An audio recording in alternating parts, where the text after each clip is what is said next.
So we're using a 10 by 6 Viator. That means that the EPTFE, expanded polytetrafluoroethylene segment, is 6 centimeters long. There always is a 2 centimeter free end of open mesh. And that gives us a little bit of play to move up and down the portal vein.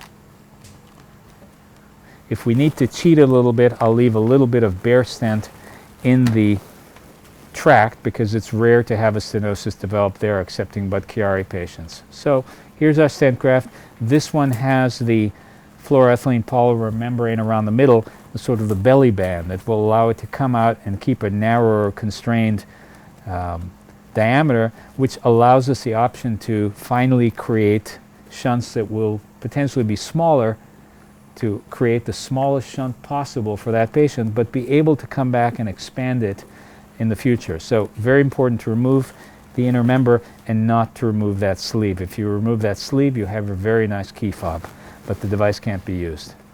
So flushing the device, a little bit of saline. I'll put my finger on the back, and it'll just spray out the front. And then I like to attach whatever convenient cap is on your table onto that, whether it's a Lure-Lock cap or something else, so there won't be any blood return. The device is ready for use. So at this point, we'll get our pigtail catheter out. We have already brought our sheath back down, which is critical. Can't forget that. Find yourself introducing the device and having the sheath higher up. That's an unpleasant surprise. So when we're not going to move the table position, because if we wanted to use some overlay or comparative reference image, we'd have that available. If we need to see anything else, we'll simply increase or lessen the mag, but the table position stays the same. Okay, the pigtail is out. You can remove that in its entirety. Pulling wire. Thank you.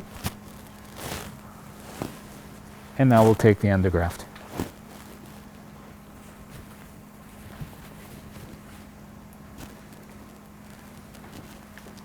Thank you. That's right.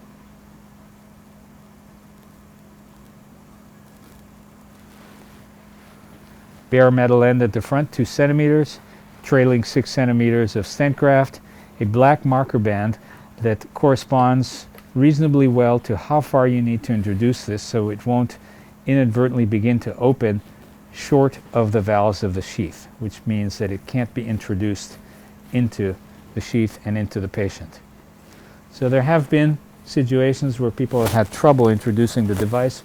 I'm going to show you a couple of tips that should be able to obviate that for you under all circumstances. I'll clear the sheath so you can see better. Now a little bit of close-up here. So, step 1, my partner has the wire secure. Step 2, I'm going to introduce the device with its hard introducer sleeve, push it in, and then push it further. Happens to match the mark. And then the next step is to keep it in place. So I'm going to wrap my little finger around the back of the sheath there, and then I'm going to take my leading fingers and grasp the introducer sleeve, and I'm going to push the introducer sleeve in. I'm forcing it backwards toward it to keep it in place. That little step should prevent you from having any introduction issues. And now I'm going to push from up close. And I'm feeling a little bit of extra force as it goes into the introducer sleeve. And now it's suddenly very easy, and I know we're past any internal valves. Regardless of the system you use, we can bring this sleeve back. Just leave it trailing.